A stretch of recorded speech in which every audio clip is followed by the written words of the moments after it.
और आइए अब आपको उत्तर प्रदेश के फर्रुखाबाद ले चलते हैं, जहां उत्तर प्रदेश के मुख्यमंत्री योगी आदित्यनाथ रैली को संबोधित कर रहे हैं। पिछले 4 दिन से कैसे दीवालों से पैसा निकल रहा है, नोट की गड्डियां निकलती जा रही हैं।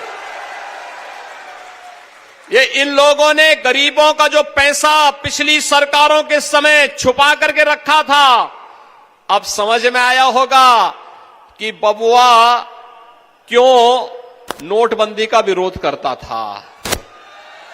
अब समझ में आया ना, बबुआ नोटबंदी का विरोध क्यों करता था, क्योंकि ये नोट गरीबों का पैसा और विकास का पैसा जो आपके जनपद में उपयोगी होता, लोक कल्याण का कारक बनता, उस पैसे को ये लोग हड़प गए थे, छुपा रहे थे।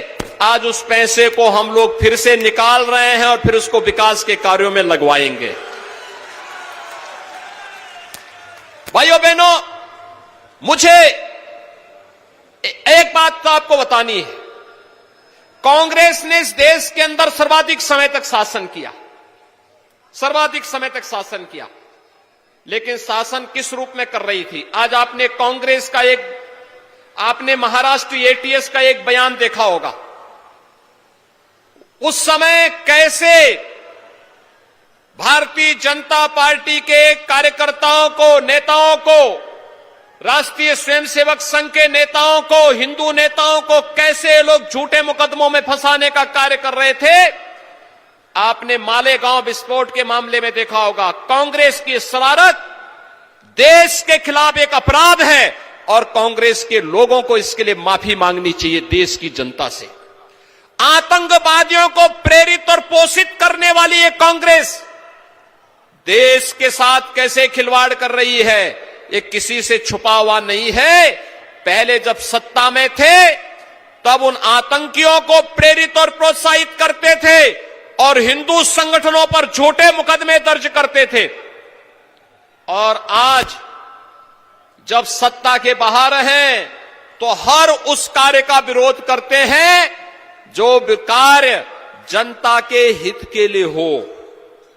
भाइयों बहनों, पिछले 4.5 वर्ष के अंदर हम लोगों ने प्रदेश में 43 लाख गरीबों को एक आवास दिया है। आपके फर्रुखाबाद में भी काफी लोगों को आवास मिले हैं। पूरे प्रदेश में 43 लाख लोगों को आवास मिला। समाजवादी पार्टी की सरकार में एक भी गरीब को आवास नहीं मिला। आवास का पैसा कहां चला गया? ये दीवालों से वही पैसा निकल रहा है।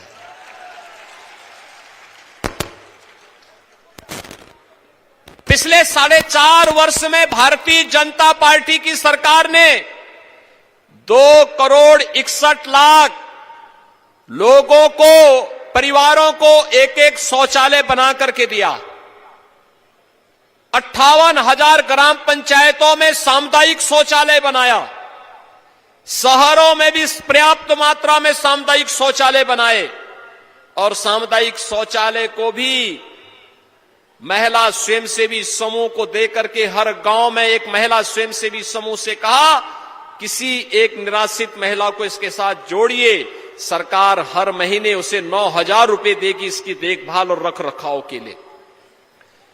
लेकिन भाइयों बहनों, समाजवादी पार्टी की सरकार में गरीबों के लिए शौचालय क्यों नहीं बन पाए? क्योंकि समाजवादी पार्टी की सरकार की भावनाएं गरीबों के लिए नहीं थी, मजदूरों के लिए नहीं थी, किसानों के लिए नहीं थी और युवाओं के लिए नौकरी निकलती थी।